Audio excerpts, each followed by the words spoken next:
So yesterday we studied about the properties of matter, right? 4 properties we had seen. कि particles are very tiny, है ना? Particles are made up of tiny particles called as atoms. Then we saw that कि there is space between the particles. ठीक है? The space is least between the solids and maximum between the gases. Then we also saw about particles of matter constantly move here and there due to Brownian motion. ठीक है? And we saw that this movement is because of kinetic energy, and this kinetic energy comes from the temperature. ठीक है? आसपास का surrounding temperature. And then we also saw about that particles of matter attract each other, right? In this attraction we saw 2 types of attractions are there. One is cohesive force, other is adhesive force. 2 kinds of attractive forces are there, right? So these are the things that we covered yesterday. Any doubts in any part that we covered yesterday? Anyone? किसी को कोई doubt है अब तक?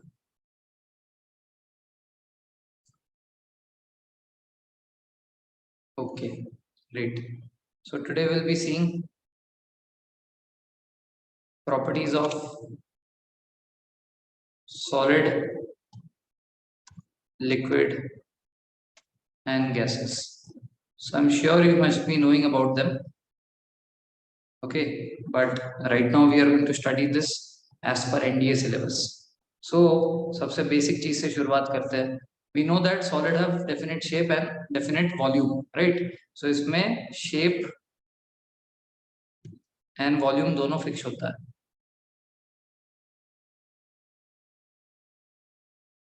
Both fixed, right? If you have a solid container, the shape of the solid container will not change. It will remain as it is, right? Now inside this, let's say कि I store 1 kg of rice. I use this container for storing 1 kg of rice. So neither the shape of this container will change nor the volume will change. अगर इसके अंदर 1 kg आता है तो कल की date में क्या मैं इसमें 2 kg डाल सकता हूँ? नहीं, ओवरफ्लो हो जाएगा. तो उसके अंदर का जो वॉल्यूम है वो भी सेम रहेगा और उसके अंदर उसका जो शेप है वो भी सेम रहेगा, right? If we talk about liquids, shape fix होता है क्या?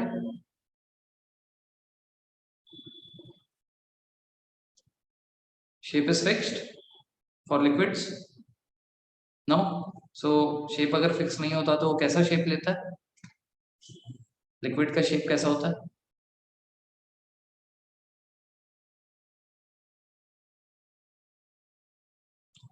अरे बोलो यार.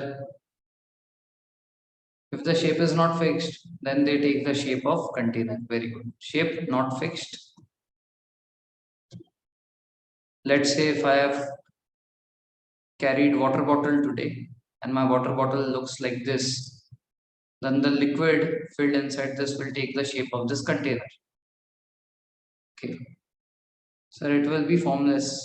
वो भी किसी चीज में जाता है तो उसका शेप ले लेता है, right? So that means it takes the shape of the container, है ना? सो अभी फिलहाल इसका शेप कैसा है? रेड ट्रायंगुलर है. Now if I just shift this and let's say कि this is 1 litre of water. ये 1 लीटर पानी है. नाउ लेट्स से कि someone gifted me a round shape bottle. इसने मुझे जो है ऐसा राउंड शेप का बॉटल दिया. तो मैं इसी कंटेंट को जब इसमें डालूंगा तो shape of this liquid will become round. That means that shape is not fixed. It takes the shape of container, right? But at the same time इसका जो वॉल्यूम है वो कितना होगा? Will it also change or it will remain as 1 liter?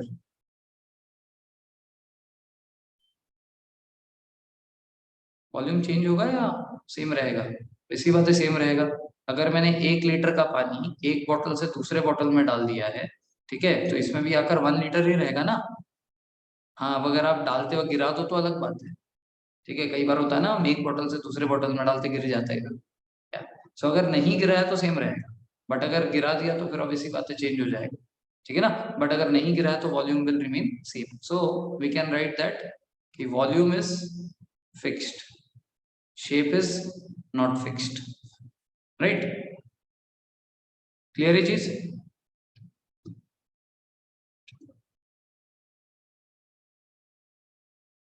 Okay, great.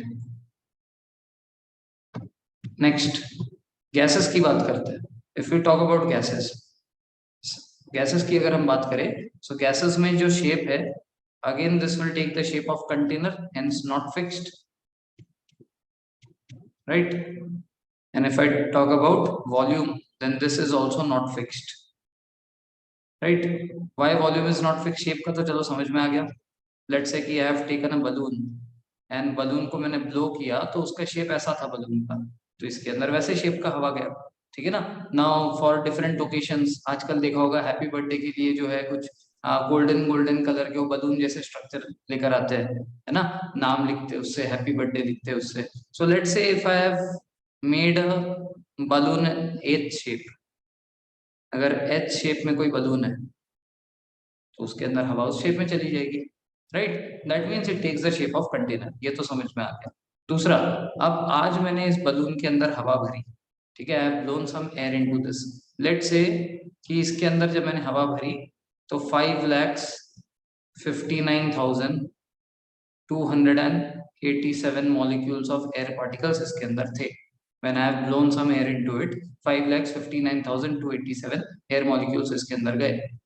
अगर कल के दिन में, ठीक है, अगर कल के दिन में टेम्परेचर कम हो जाती है, if the temperature is less, because जब टेम्परेचर हाई है उस टाइम पे हमने कल देखा था कि काइनेटिक एनर्जी इज मोर, तो गैसेस ज्यादा स्प्रेड हो जाते हैं, ज्यादा मूवमेंट करते हैं, तो उससे हवा कम जाती है. ठंडी का समय है, ठंडी के समय में काइनेटिक एनर्जी थोड़ा कम है, तो नंबर ऑफ गैस पार्टिकल ज्यादा जाएंगे. सो लेट्स से उस टाइम पे 7,11,222 पार्टिकल्स गए. क्या ऐसा हो सकता है? Is that possible?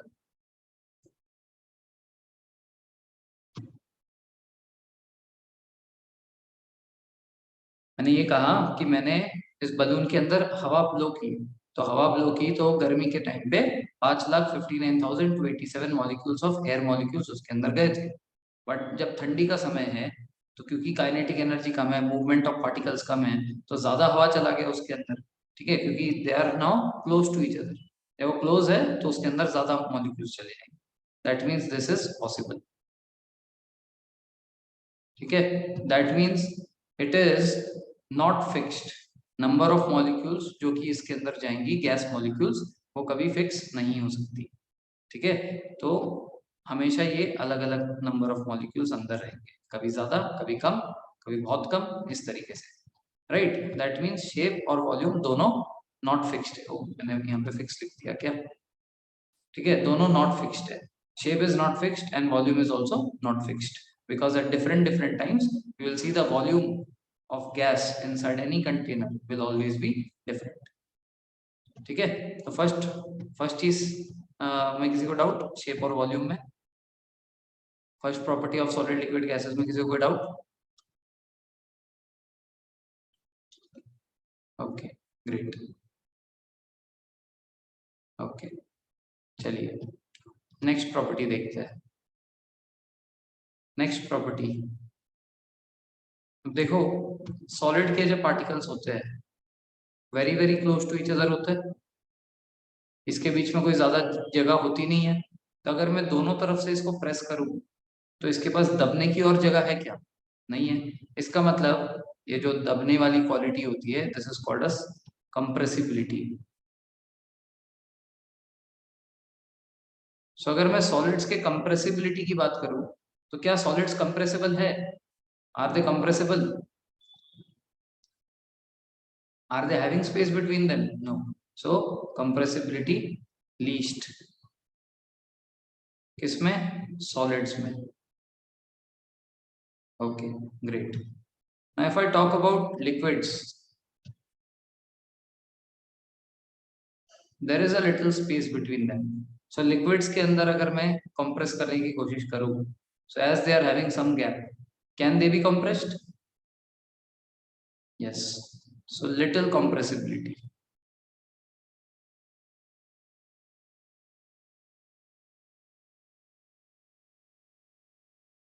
Little compressibility in liquids, ठीक है. Now if I talk about gases, gases के molecules तो बहुत ही ज्यादा दूर दूर होते हैं. They have the most compressibility. So if I have taken a solid structure like this, and with the help of this solid structure I just push them, so they will become compressed. ठीक है, ये एकदम easily compress हो जाएगा. So compressibility में gases highest, right? So when I am compressing, what I am actually applying, मैं दोनों तरफ से इसको compress कर रहा हूँ, तो मैं actual में क्या लगा रहा हूँ? What am I applying on this particles? Force, pressure. What am I applying? I am applying pressure on this. Very good. तो कंप्रेसिबिलिटी नाम में ही आ गया प्रेशर. कंप्रेस कर रहे हैं मतलब क्या लगा रहे हैं? प्रेशर लगा रहे हैं. सो फोर्स बोलना गलत होगा क्या? नहीं, एक्चुअल में pressure is equal to force upon area होता है. ठीक है ना? इसका मतलब प्रेशर और फोर्स दोनों डायरेक्टली प्रोपोर्शनल है. प्रेशर ज्यादा तो फोर्स ज्यादा तो प्रेशर ज्यादा. तो रिलेटेबल टर्म्स है. अगर आप फोर्स भी बोलते हो तो it is not very wrong, but the correct word have been would have been pressure. ठीक है, तो आप प्रेशर लगा रहे हो. अब मेरे को ये बताओ, ये दो रास्ते हैं. ठीक है ना? दो रास्ते. अच्छा, एक नैरो बनाते हैं. ठीक है, दोनों में ट्रैफिक इक्वल है. Number of person on both the road, ये ए रोड है, ये बी रोड है. दोनों में number of people are same. Let's say यहाँ पे एक, दो, तीन, चार, पांच लोग हैं, और वही पांच लोग इधर है. टकराने की संभावना ज्यादा कहाँ पे है? Where is the more probability of colliding with each other? B में. Okay. Why? Because the area is very narrow and the people are same over there. So when they collide, are they going to release some energy? Yes, because of less area. So are they going to release some energy when they collide with each other? एक दूसरे को धक्का मारोगे तो कुछ energy release होगी ना. So that release of energy will cause heat. ये टकराने के कारण उस जगह पे हीट जनरेट होगा. समझ में आ रही बात? Okay. अब इसका एप्लीकेशन देखो. Now see the application. So I have a container. ठीक है, I have a container. In this container, here I have put the lid. ठीक है, लीड जो उसे बंद करता है, ये मैंने वहां पे लीड लगा दी. तो यहाँ पे मेरे पास कुछ गैस मॉलिक्यूल्स थे. ठीक है, तो ये गैस मॉलिक्यूल यहाँ वहां पे घूम रहे हैं. ठीक है, because they are having some kinetic energy and they are also having space, so they are moving here and there. ठीक है ना? Now what I did is, ऊपर से मैंने इसके ऊपर प्रेशर लगाया. ठीक है, और ये जो लिड है, ये लिड को अब मैंने यहाँ पे कर दिया. सो बेसिकली अब इसके लिए जगह छोटी होगी. अब उतना ही मॉलिक्यूल सब छोटी जगह में घूम रहे हैं. इसका मतलब अगर मैं प्रेशर इंक्रीज कर रहा हूँ, if I am increasing the pressure, my area is decreasing. Can I say that? When I increase the pressure, my area decreases, so more chances of collision will take place now. अब यहाँ पे धक्का मुक्की ज्यादा होगी, collision more, right? If the collision is more, heat ज्यादा होगा या कम होगा? It will be more or less? More. Good. ठीक है, अब ये बीच वाली चीजें तो मैंने आपको ऐसे ही समझाने के लिए बताई. Now relate pressure with heat. Relate pressure with heat. Pressure और हीट के बीच में क्या रिलेशन है? If pressure is more then heat is more. Can I say pressure is directly proportional to heat here, और टेम्परेचर, है ना? Directly proportional है. Yes, can I say this? So if pressure is more, then heat or this temperature will also be more. तो इसका उल्टा भी possible है. if the pressure decreases, then the temperature also decreases, right? Perfume yes use किया सबने? Have you used a perfume bottle?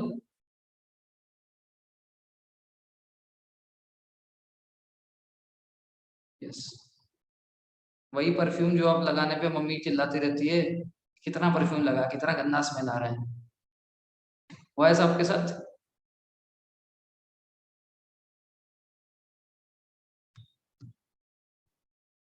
Yes, story of my बचपन की life, बचपन से ही होता है। खैर, टॉपिक पे आता है। सो जब आप परफ्यूम को स्प्रे करते हो, when you spray the perfume, उस टाइम पे जो स्प्रे बाहर निकलता है, जो गैस आपके बाहर निकलता है, देखो लिक्विड फॉर्म में था ना अंदर।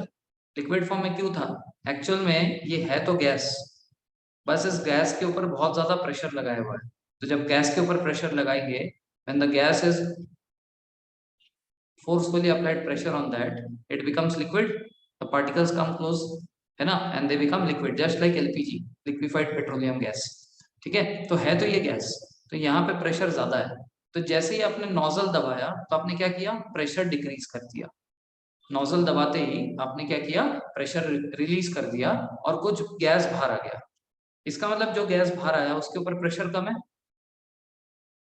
जो गैस बाहर आया वो इसलिए आया ना क्योंकि उसके ऊपर प्रेशर हट गया। प्रेशर हट गया तो लिक्विड से फिर से गैस बन के बाहर आ गया। सो इसके ऊपर प्रेशर कम है, तो प्रेशर कम है तो टेम्परेचर क्या होगा? प्रेशर कम है तो टेम्परेचर का क्या होगा?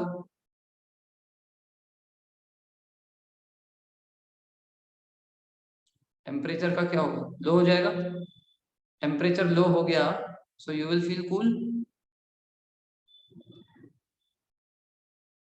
सो जब हम लोग स्प्रे करते हैं तो ऐसा लगता है ठंडा ठंडा कुछ बाहर आ रहा है। Yes, so this is the reason why when you spray a perfume you feel cool. ठीक है, because when the pressure decreases the temperature also decreases. Clear ये कंसेप्ट?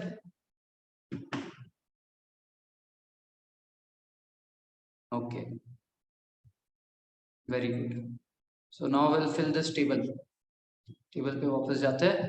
टेबल पे लिखेंगे सॉलिड में कंप्रेसिबिलिटी लीस्ट, लिक्विड में compressibility moderate,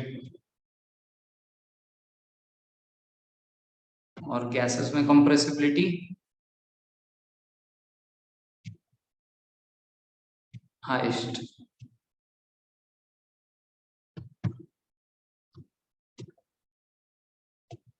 I hope it is clear.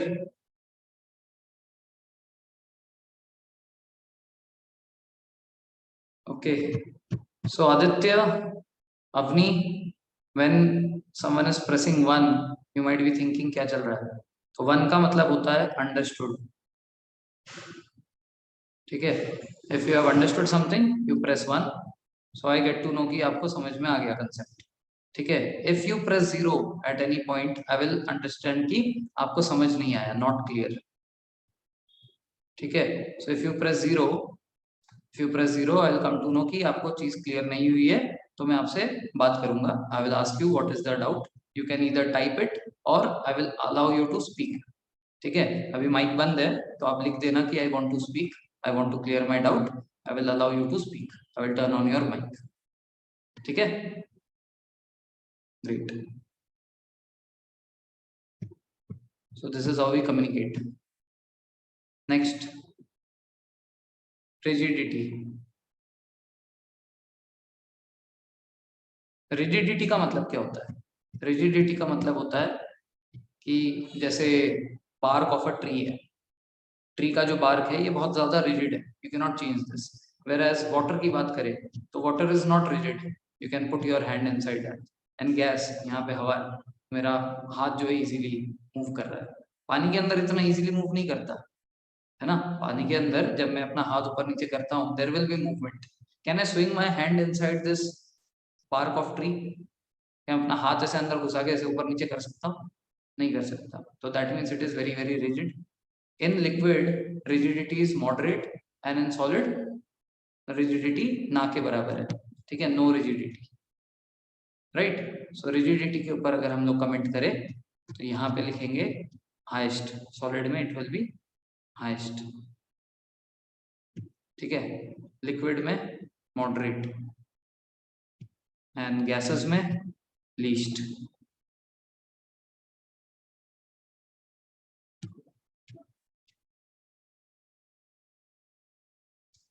Any doubts here?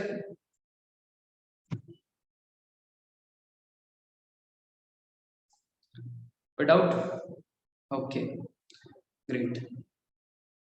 Great. Next is filling of a container. एक container को भरने की बात हो रही है अभी। अब ध्यान से सुनना। I have bought a pack of Monaco. Monaco biscuit पता है सबको, छोटे छोटे गोल गोल, मेरा फेवरेट है, तो मैंने उसका पैकेट खरीदा। ठीक है, समथिंग लाइक दिस। मेरे पास एक कंटेनर है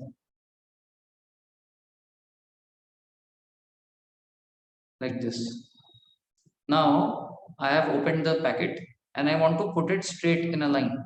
तो ये जो बिस्किट्स है, ये बिस्किट्स एक के नीचे एक ऐसे अरेंज हो जाएंगी जब मैं इस कंटेनर में डालूंगा तो, राइट ना। अब ये कंटेनर में अगर आसपास में स्पेस होगा तो क्या ये फैल जाएगा? क्या ये बिस्किट अपने आप को रेप्लिकेट कर देंगे? क्या वो ऐसे ऐसे भर जाएंगे? कितना अच्छा होता है ऐसा होता तो, है ना। एक पैकेट खरीदो और पूरा फिल हो जाएगा।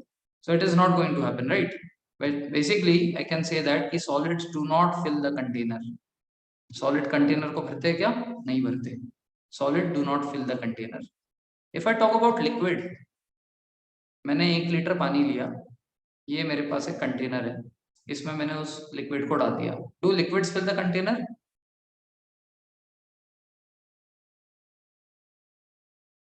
Do liquids fill the container?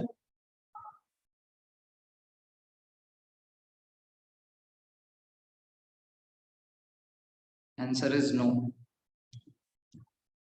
क्यों?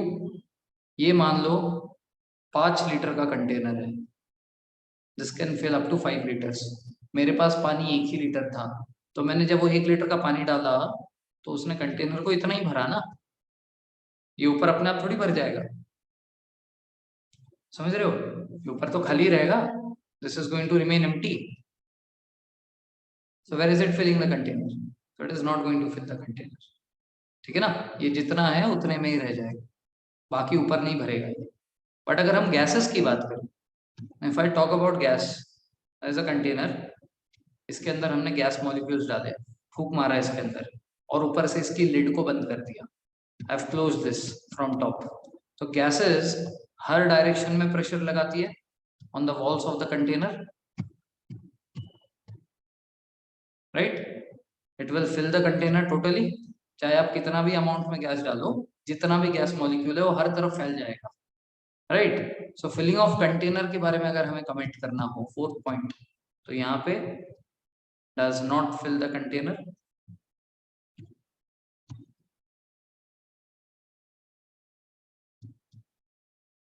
ठीक है, for liquids does not fill the container,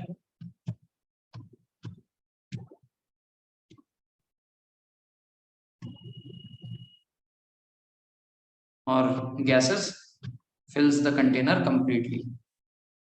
4th point है शायद, हाँ 4th है।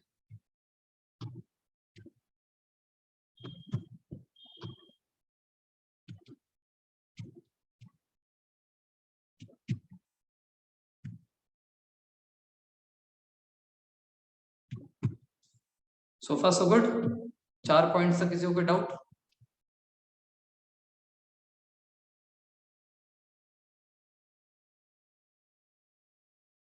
Okay, great.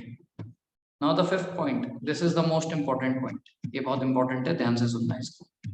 ठीक है, the 5th point we will talk about density. 5th point is density. Density के बारे में पढ़ा है? डेंसिटी इज इक्वल टू, क्या होता है density?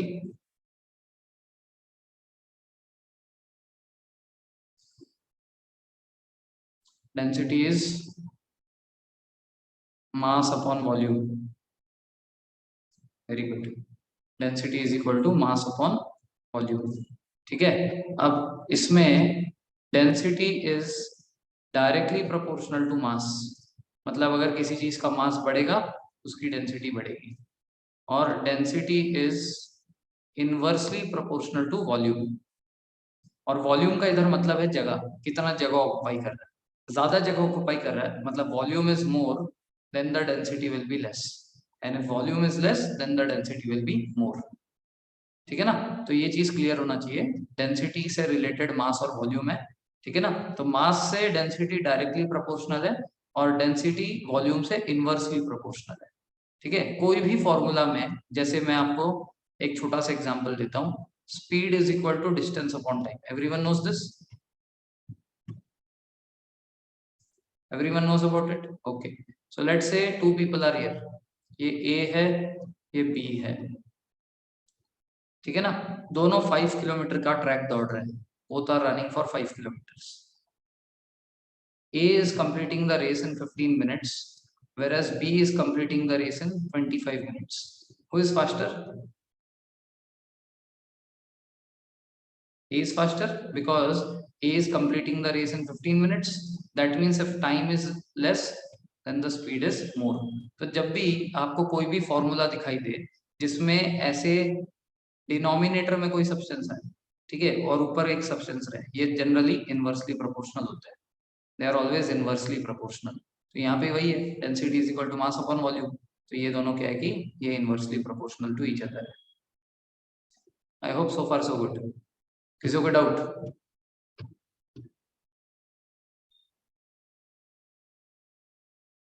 Any doubt so far? Okay, चलो let's compare the densities of solid, liquid and gases. ठीक है, सॉलिड, लिक्विड और गैसेस के डेंसिटी को कंपेयर करते हैं। सो what we are doing is, now we will keep the mass fixed, mass को fix करते हैं फिलहाल। कैसे? आई एम टेकिंग 4 मॉलिक्यूल्स, मैं 4 मॉलिक्यूल्स ले रहा हूं, ठीक है ना।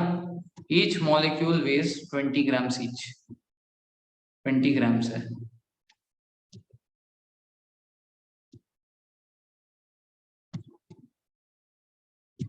ठीक है ना। So what I have done, मैंने सॉलिड लिया, उसके 4 मॉलिक्यूल्स लिए, ठीक है, तो वो इतने से जगह में फिट हो गए। फिर मैंने 4 मॉलिक्यूल्स ऑफ लिक्विड लिए, तो उसको इतना जगह लग गया। और मैंने गैस लिए, 4 मॉलिक्यूल्स ऑफ गैस लिए, तो इसने पूरे गांव का जगह यूज कर दिया, इसमें पूरा गांव फिट हो जाता, right. That means here the volume is least, here the volume is moderate, and here the volume is highest. अब वॉल्यूम और डेंसिटी का क्या रिलेशन है? वॉल्यूम और डेंसिटी का क्या रिलेशन है?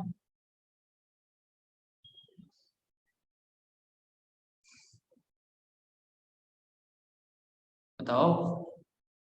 Density is equal to mass upon volume, तो वॉल्यूम और डेंसिटी का रिलेशन क्या है?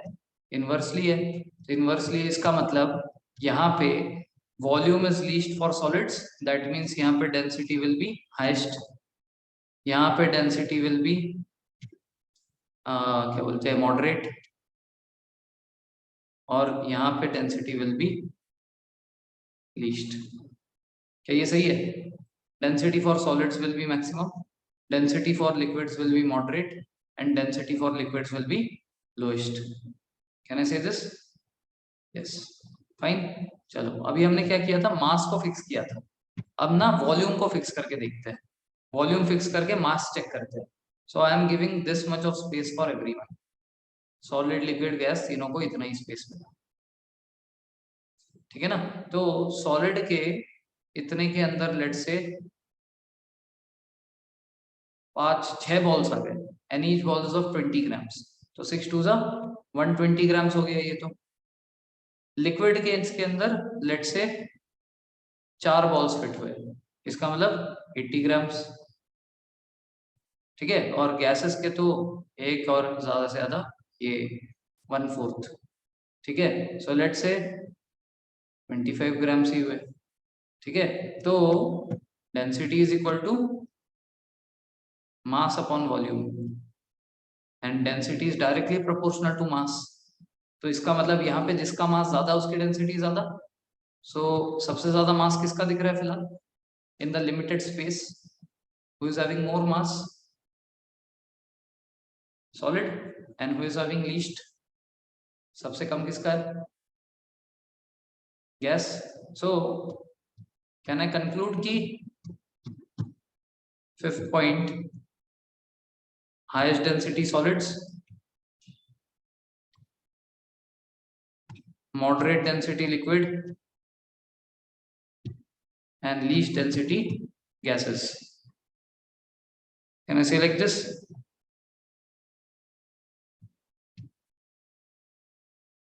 Okay. Now based on density there are two concepts. दो concept है, ध्यान से सुनना.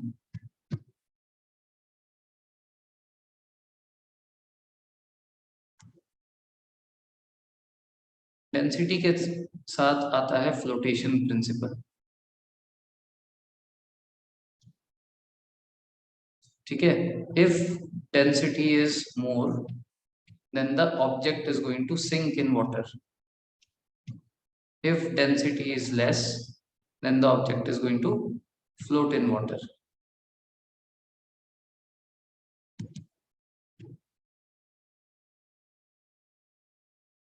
ठीक है. ये ऑब्वियस सी बात है. अगर मैं एक पत्थर लूंगा, ठीक है, अगर मैं एक पत्थर लूंगा पानी में डालूंगा वो भारी होगा, डेंसिटी ज्यादा होगी, डूब जाएगा. अगर मैं एक पेपर लूंगा और उस पेपर को पानी के ऊपर डालूंगा, ठीक है ना, तो उसकी डेंसिटी बहुत कम होगी, हल्का होगा, फ्लोट करेगा. इसमें किसी को doubt? No. Very good. I will put into doubt. अब डाउट आएगा. Water, ice. Water is what? Solid, liquid और gas. Water is what? Solid, liquid और gas. Liquid. Okay. And ice is solid. Okay. Now tell me, liquid और solid में से density किसकी ज्यादा होगी? लिक्विड और सॉलिड में से डेंसिटी किसकी ज्यादा होगी? सॉलिड की ज्यादा होगी. ओके. सो कैन आई से इसका density high and can I से इसका density low? Can I say this?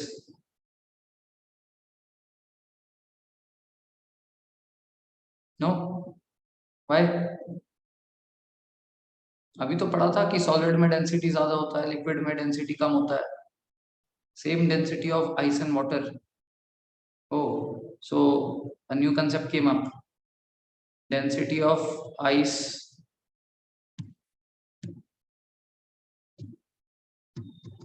is equal to density of water. अभी ऐसा स्टेटमेंट आया. क्या ये सही है?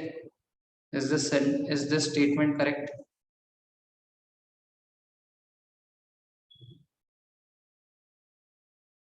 Is this statement correct? No. The statement is not correct. Density of ice is not equal to density of water. But going by the principle that we studied now, क्या लिखा था इधर? हाईएस्ट डेंसिटी किसकी होती है? Solid की, liquid की moderate और गैसेस की लीस्ट. तो यहाँ पे आप ही ने बोला कि वाटर जो है लिक्विड है और आइस जो है सॉलिड है. तो लॉजिक के हिसाब से, साइंस के हिसाब से वाटर की ये आइस की डेंसिटी ज्यादा होनी चाहिए थी और वाटर की कम होनी चाहिए थी. बराबर ना? बट हम तो यही देखते हैं कि कल आपने जो कोक फ्लोट पिया था रात को, उसमें जो आइस डाला गया था वो वाटर के ऊपर फ्लोट कर रहा था या कोक के ऊपर फ्लोट कर रहा था. बराबर. Ice cube floats. सो कोई तो झूठ बोल रहा है. या तो ये लिक्विड और सॉलिड झूठ बोल रहे हैं, या तो प्रिंसिपल ऑफ फ्लोटेशन झूठ बोल रहा है कि डेंसिटी ज्यादा हो तो सिंक और डेंसिटी कम होगा तो फ्लोट. कौन झूठ बोल रहा है इधर? कोई झूठ बोल रहा है? Is anything wrong over here? No, nothing is wrong. Then that means if the ice is floating on water, इसकी डेंसिटी कम है और इसकी डेंसिटी ज्यादा है. बराबर. That means ice is having lesser density, water is having more density. Correct? Then only it is floating on it. Okay. Now tell me the reason. What according to you is the reason कि ice floats on water?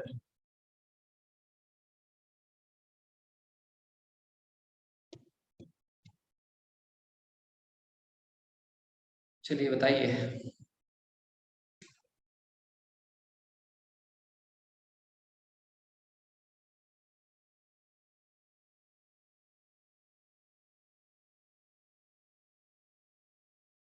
Anyone? Ice floats on water as it has higher volume and higher क्या? Higher volume. How? That is the question. आप कह रहे हो कि उसकी volume ज्यादा है और हायर वॉल्यूम तो लेसर डेंसिटी, तो लेसर डेंसिटी है तो इसलिए फ्लोट कर रहा है। ओके, रीजन क्या है?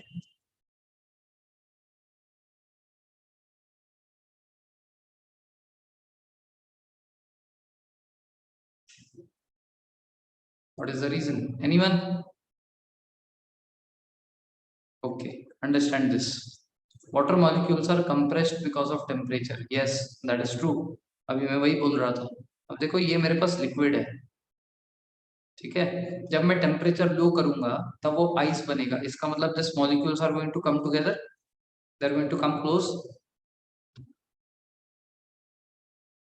है ना? Yes, when they come closer to each other, there are some gaps left in between. कुछ गैप्स फिर भी रह जाती है, ठीक है ना? ये जो गैप्स है ये इम्प्यूरिटीज की वजह से बनते हैं। There are certain impurities which get stuck over here, ठीक है ना? ये कुछ इम्प्यूरिटीज की वजह से इनके बीच में कुछ ना कुछ गैप आ जाता है। क्योंकि ये गैप्स आते हैं इसीलिए जो आइस है, ठीक है, ये आइस क्यूब जो है इसके अंदर, because there are certain gaps जिसके अंदर हवा भरी होती है, इसके कारण इसकी डेंसिटी लो हो जाती है, ठीक है ना? उसके बाद ये भी सवाल का जवाब नहीं है, ये तो आप लोग जो बता रहे थे लास्ट दो पॉइंट्स जो डिस्कस किए मैंने उसके हिसाब से बताया। बट फिर भी देखा जाए तो पानी ज्यादा जगह ले रहा है in the glass, who is taking more space?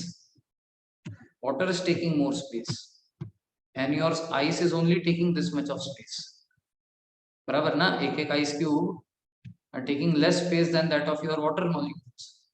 तो स्पेस के हिसाब से वॉल्यूम तो आपके अभी भी पानी का ही ज्यादा है, तो उसके हिसाब से उसकी डेंसिटी कम हो जानी चाहिए, राइट? तो ऐसा नहीं है। तो आप लोगों ने जो रीजन बताया इट इज पार्शियली ट्रू, ठीक है, it is partially true but not the answer of the question that I asked. So what is the answer? कोई बात नहीं, समझ लो, सुन लो। Water is a weirdo.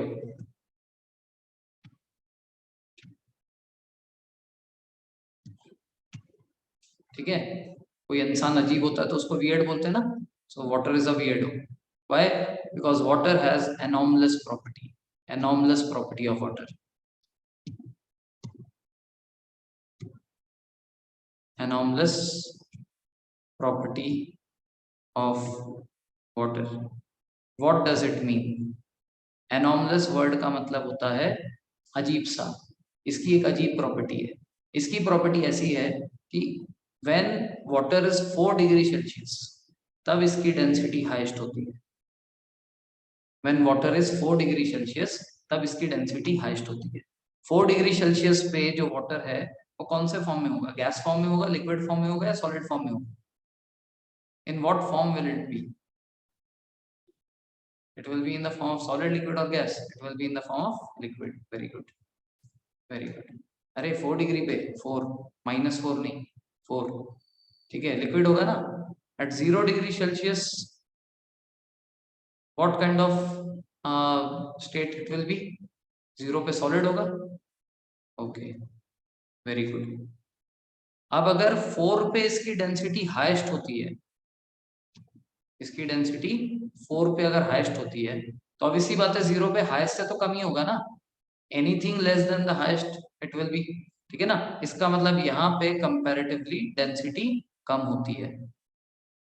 Eight 0 degree Celsius the density of water is lower than that of 4 degree Celsius water.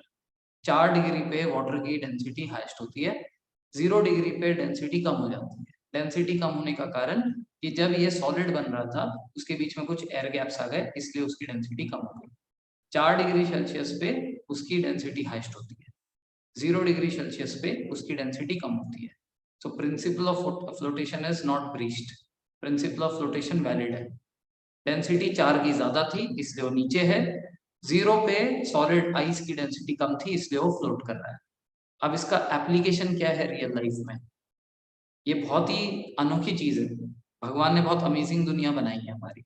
अगर हम लोग पोलर रीजन्स की बात करें, we talk about the polar regions, ठीक है, साउथ पोल नॉर्थ पोल की बात करें, तो वहां पे जो एक्वेटिक लाइफ है दोनों पोलर रीजन्स पे, जैसे अंटार्कटिका हो गया, यहाँ पे नॉर्थ पोल हो गया, यहाँ पे जो एक्वेटिक लाइफ है, इधर तो बर्फ होती है ना नॉर्मली, तो जो एक्वेटिक लाइफ है वो तो मर जाएगा, पूरा बर्फ बन जाएगा। तो मेरी बात समझ में, अगर पूरे तरफ से बर्फ बन गया पानी, तो नीचे जो एक्वेटिक लाइफ है वो कहाँ रहेगा, पूरा सॉलिड बन गया, where where will they float?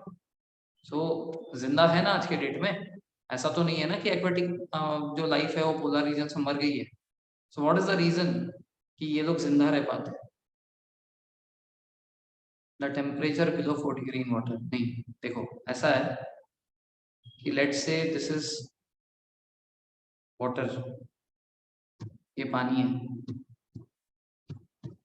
ठीक है। Now as it is polar region, यहाँ पे जो टेम्परेचर्स है, यहाँ पे टेम्परेचर माइनस में चलते हैं, मान लो -10, -5, या वहां पे बर्फ रहता है तो मिनिमम उधर 0 तो होगा ही ना, मिनिमम से मिनिमम 0 तो होगा ही। तो 10 डिग्रीज मतलब -10 डिग्रीज, -5 डिग्री, 0 डिग्री, इन सब पे जो टेम्परेचर है उसके वजह से जो सरफेस लेवल ऑफ वाटर है ये बन जाएगा आपका ice. The surface level of water will become ice, ठीक है ना। नाउ आइस कैन फ्लोट क्योंकि उसका जो डेंसिटी है वो नीचे के लिक्विड वाटर से कम रहेगा, that is why ice will float. समझ आ रही है बात? Ice will never sink, ice will keep on floating. So as the ice is floating, now ice is a bad conductor of heat and electricity. ध्यान से सुनना words को, ice is a bad conductor of heat and electricity. एक बार ऊपर के level पे ice बन गया तो उसके बाद ना तो हीट नीचे जाती है ना तो लाइट नीचे जाती है, ठीक है, ये इलेक्ट्रिसिटी नीचे जाती है। अब हीट नहीं जा रहा तो ऑब्वियसली बात है कूल भी नहीं जाएगा, कोई भी टेम्परेचर नीचे नहीं जाएगा। तो 0 डिग्री हो, -5 हो, -10 हो, no temperature effect is coming inside this water, क्योंकि वो यहाँ पे आइस ने रोक दिया। Ice bad conductor of heat and electricity है, जिसके कारण कोई भी टेम्परेचर का इफेक्ट नीचे के पानी पे नहीं जा रहा। सो नीचे का जो टेम्परेचर है, नीचे का temperature will continue to remain at 4 degree Celsius throughout the year. पूरे साल भर इसका टेम्परेचर 4 डिग्री पे ही रहेगा, क्योंकि नीचे कोई भी टेम्परेचर का इफेक्ट नहीं हो रहा है। तो ये क्योंकि 4 डिग्री पे रहेगा, इसीलिए यहाँ पे कभी भी बर्फ नहीं जमेगी। तो बर्फ नहीं जमेगी तो यहाँ की एक्वेटिक लाइफ आराम से मजे में रह सकती है। समझ में आ रही बात? Okay, so this is because of this anomalous behaviour of water. अगर ये बर्फ ऊपर नहीं आता तो फिर ये पूरा का पूरा जो पानी है ना ये पूरा जम जाता। तो बर्फ को ऊपर रखने के लिए क्या चाहिए? डेंसिटी कम चाहिए। डेंसिटी कम कैसे होती है?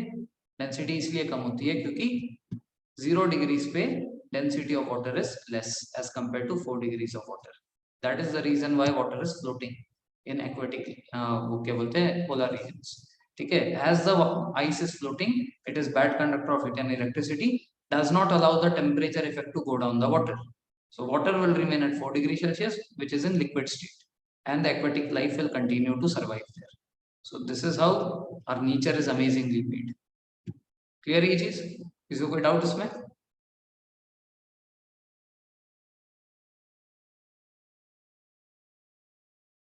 Okay, great. I have taken a iron से बना हुआ नीडल, स्टील से या आयरन से बना हुआ needle, and I have taken water, ठीक है। Let's say I have taken a ball of water,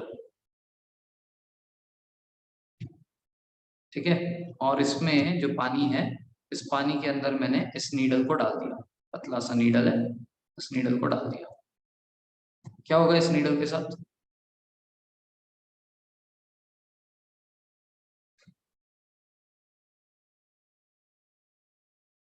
what will happen to this needle? Iron से बना हुआ है, आइडियली इट शुड सिंक। क्या होना चाहिए? ये सिंक होना चाहिए, लेकिन नहीं होता, इट फ्लोट्स। हाउ? ये तो आयरन से बना हुआ है, आयरन का तो डेंसिटी ज्यादा ही होता है, कुछ भी हो जाए, ठीक है ना। तो यहाँ पे डेंसिटी का कंसेप्ट नहीं है, यहाँ पे डेंसिटी का कंसेप्ट नहीं है। यहाँ पे ये सिंक करता है not because its density is less, यहाँ पे कुछ और फिनोमेना हो रहा है। क्या हो रहा है देखो, ये मान लो आपके बाथरूम का टाइल्स है, कभी नहाते वक्त आपने कभी ऐसे इसके ऊपर पानी डाला होगा बकेट से लेकर, ठीक है, और वो जो पानी है जैसे ही नीचे टकराता है ना, वो ऐसे कुछ हिस्सों में पहुंच जाता है। The water will fall down and the water will accumulate to certain directions, और बाकी का जगह पूरा सूखा रहता है। हुआ ऐसा कभी?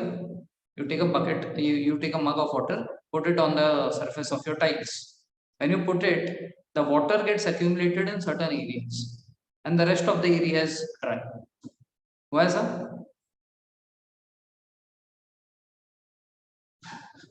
Okay, so why did this happen? So yesterday we studied a concept called as cohesive force. हमने कल cohesive force पढ़ा था। So cohesive force क्या देखा था हमने? cohesive force देखा था कि similar type के पार्टिकल से similar type के पार्टिकल्स अट्रैक्ट हो जाते हैं। तो यहाँ पे दो टाइप के पार्टिकल्स हैं, एक है यहाँ पे वाटर के पार्टिकल्स, दूसरे यहाँ पे टाइल्स के पार्टिकल्स।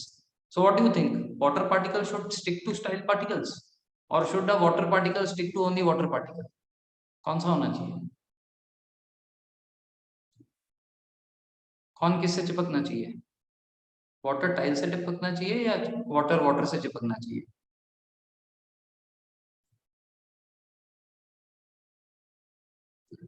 कोहेसिव फोर्स कल देखा था हमने, yes, water with water only. Okay Ayush, क्या हुआ, क्या नहीं समझा? yesterday we talked about cohesive force. Cohesive force of attraction we saw. Let's say that this is your screen.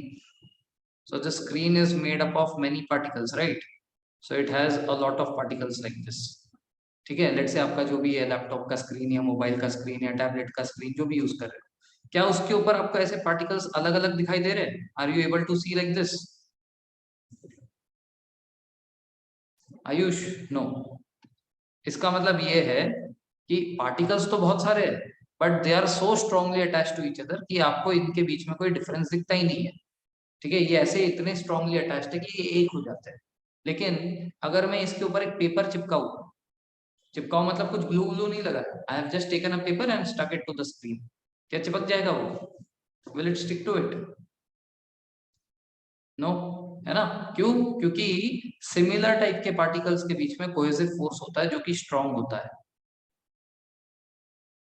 ठीक है, there is cohesive force between similar type of particles which is very very strong. Now is there any force between the screen and the paper? Is there any force of attraction? Is there any force of attraction between screen and the paper? Answer is yes ना, कल तो बताया था इनके बीच में adhesive force है, they are having adhesive force in between them, but the force is very very weak in nature. इसीलिए अपने को अगर उसे चिपकाना है तो मुझे एडेसिव्स यूज करने पड़ेंगे, जैसे फेविकॉल हो गया, फेविस्टिक हो गया, ये सब, यस, गम ग्लू कुछ तो यूज करना पड़ेगा। समझ आ गया? तो वही कंसेप्ट लग रहा है इधर। So right now what I have done is, मैंने पानी डाला है, मैंने मग लिया और उस मग से I have put some water, ठीक है, ऑन द फ्लोर। फ्लोर पे जैसे ही पानी डालता हूँ, आज डाल के देखना, अगर आपने नहीं देखा होगा, तो पानी जो है ना वो एक पर्टिकुलर साइड में जाकर इकट्ठा हो जाता है और बाकी की पूरी टाइल्स ड्राई रह जाती है ना। इस टाइल्स पे ये जगह गीले है, ये दो तीन जगह गीले है बस, बाकी के एरिया में कोई पानी नहीं है, सूखा सूखा सा है। होता है ऐसा? Yes. So this is called as surface tension. इसको कहते हैं surface tension phenomena of water. ज्यादा सरफेस टेंशन वाटर ही दिखाता है, इसी के ज्यादा नखरे हैं। ठीक है, तो होता क्या है कि अगर मैंने एक बॉल ऑफ वाटर लिया है, समझो इसको अच्छे से, अगर मैंने एक बॉल ऑफ वाटर लिया है और ये पानी इस तरीके से है। सो इसका जो फर्स्ट लेयर है ना, this is the first layer, this which I am marking with red. ये फर्स्ट लेवल पे जो वाटर के पार्टिकल्स है तो थोड़े दूर दूर, लेकिन इनके बीच में अट्रैक्शन बहुत स्ट्रांग है। So they make a cover like substance. ये ऊपर से एक फिल्म बना देते हैं, ठीक है ना। ये क्या करते हैं, ऊपर से एक तरीके से एक प्रोटेक्शन लेयर बना देते हैं, कोई भी इसके थ्रू नीचे नहीं जा पाता। हरी बात समझ में। सो फर्स्ट लेवल का जो वाटर है, इसका सरफेस टेंशन बहुत हाई है। The surface tension between the particles of water on the surface level is very high, so which acts like a film or a screen or a protective layer which does not allow substances to pass it. However, ये force बहुत ज्यादा strong भी नहीं है, ऐसा नहीं है कि ये बहुत स्ट्रांग फोर्स है, ठीक है ना। तो अगर आप एक नीडल को इसके ऊपर से ऐसे सुला देते हो एकदम हल्के हाथ से, अगर इनका ये फोर्स टूट गया ना, क्योंकि ये बहुत वीक फोर्स है, इजीली टूट जाएगा। अगर आपकी उंगली टच होगी इस नीडल को रखते वक्त, तो ये सरफेस टेंशन ब्रेक हो जाएगा, उस केस में ये डूब जाएगा, उस केस में needle will sink.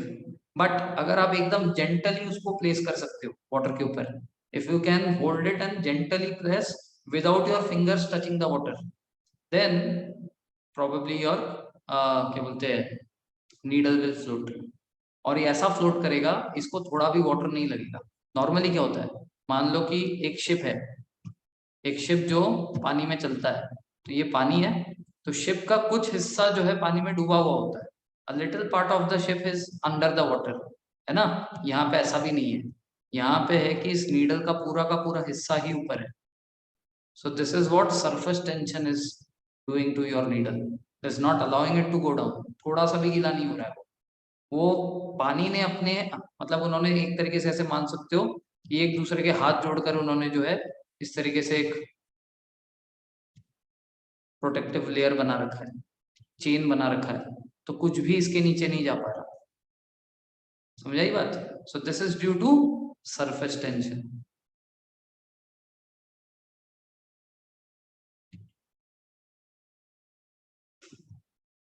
Is this clear?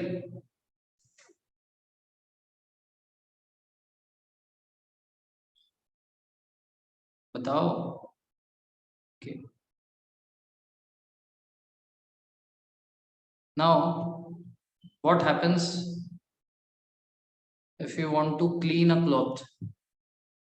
अगर आपको आपका एक कपड़ा है वो गंदा हो चुका है, ठीक है, आप सर्फ एक्सल का ऐड देखकर जो है उससे प्रेरित हो गए, और आपने बोला दाग अच्छे हैं, और आपके कपड़े बहुत खराब हो गए, ठीक है, बहुत गंदगी आ गई, तो उसको साफ करने के लिए आपने पानी में डुबाया, तो क्या ये पूरा गीला हो जाता है? Does this cloth become fully wet when you put it in water? पूरे तरह से डुबा दिया? Answer is no. वो आपको लगता है कि गीला हुआ है, ठीक है, answer is no.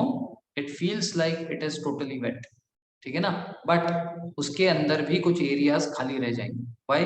Same reason, surface tension. Water water के साथ जुड़ना चाहता है, आपके क्लॉथ के साथ नहीं, इसीलिए क्लॉथ के कुछ हिस्सों में पानी होगा, कुछ हिस्सों में पानी नहीं होगा। आपको लगेगा कि क्लॉथ गीला हो गया, लेकिन वो पूरे तरह से गीला नहीं हुआ। लेकिन अगर ऐसा हुआ कि जिस एरिया में आपकी गंदगी है उस एरिया में वो गीला ना हुआ, तो in those areas where your actual dust particle is stuck, अगर उसी पार्ट में वो गीला नहीं कर रहा है, तो फिर कपड़े धोने का क्या फायदा? सो बेसिकली आप चाहते हो कि कपड़ा पूरा गीला हो जाए, ठीक है, यू वांट कि ये कपड़ा जो है पूरे तरह से इवनली गीला हो जाए, ठीक है ना। Same thing happens to your face also. जब आप कहीं से बाहर से आते हो और अपने फेस पे सिर्फ पानी मारते हो ना, उसका कोई फायदा नहीं होता, क्योंकि जो आप पानी मारते हो it is just same like जैसे आप पानी फर्श पे डालते हो तो दो तीन एरिया में इकट्ठा हो जाता है, वैसे ही आपके फेस पे डालते हो, इधर इकट्ठा होगा, इधर इकट्ठा होगा, इधर इकट्ठा होगा, कुछ कुछ एरियाज में छूट जाएगा। It will not make your face totally wet. You will feel कि मैंने फेस धो लिया है, लेकिन कुछ कुछ एरियाज में पानी लगा ही नहीं था। All this is due to surface tension, ठीक है ना। तो अगर हमें इस कपड़े को पूरा गीला करना है या हमें अपने फेस को पूरा गीला करना है, what is the option? Option is you need to break the surface tension. इस सरफेस टेंशन को आपको तोड़ना पड़ेगा। तो इसको तोड़ने के लिए क्या उपाय है? You can use soap, soaps और डिटर्जेंट्स। इनके अंदर प्रॉपर्टी होती है कि ये वाटर का सरफेस टेंशन तोड़ देता है, ठीक है। Soaps and detergents have this property कि that they can break the surface tension of water. When they break the surface tension of water, then the cloth will become totally wet and then the cleaning action can take place. Similarly, when you want to wash your face or your hand, the surface tension is not making your face totally wet. So what you have done, you have used some soap or detergent. Detergent से तो नहीं धोते, खैर soap से ही धोते, face wash से धोते. इन सब के अंदर जो सोप का इंग्रेडिएंट होता है, ये वाटर टेंशन को तोड़ देता है, ठीक है ना। सरफेस टेंशन को तोड़ के आपके फेस को पूरे तरह से गीला करके फिर सफाई करता है। आई बात समझ में? This property of soaps and detergent is called as surfactant. क्या कहते हैं इसको? सर्फेक्टेंट कहते हैं. इस सर्फेक्टेंट से ही नाम आया है सर्फ एक्सेल.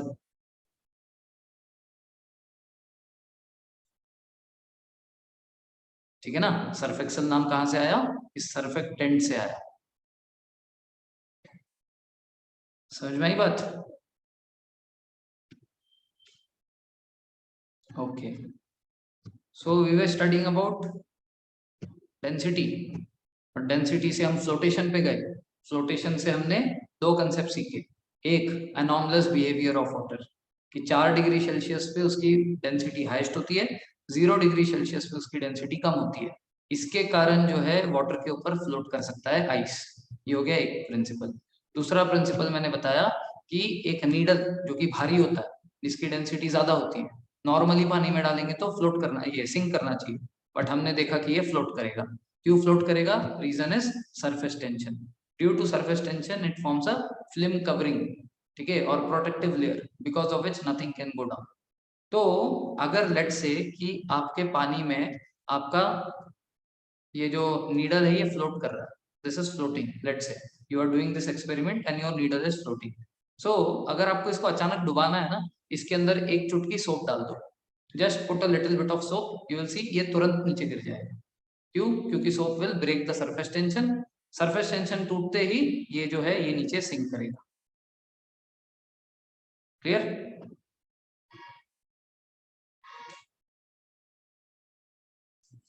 क्लियर? ओके, मेरे ख्याल से आज के लिए इतने कंसेप्ट्स काफी है.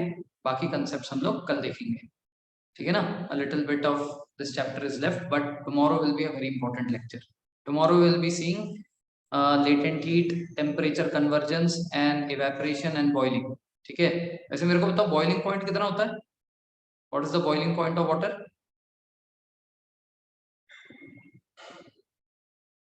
ओके, लेकिन मेरे को 90 पे बॉईल करना है. I want to boil the water at 90 degree Celsius. Is it possible? No, I want to boil the water at 90 degree Celsius. Is it possible? No, it is no. Okay, so maximum people are saying no. So tomorrow I'll show you how we can boil water at 90 degree. ठीक है ना. कल हम लोग पानी को 90 degree पे boil करके देखेंगे. ठीक है, चलिए, धन्यवाद.